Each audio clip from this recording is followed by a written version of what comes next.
रामलाल की comedy team के तरफ से अपने सबके श्री चरण कमल में रामलाल के सारण प्रणाम है। आय के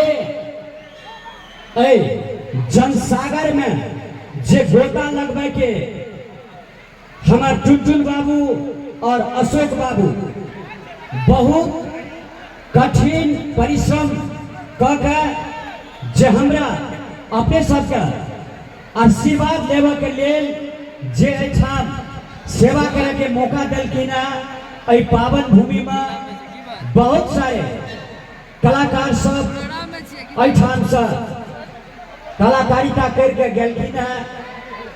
सबको भगवान सफलता के शिखर पर पहुंचले। हम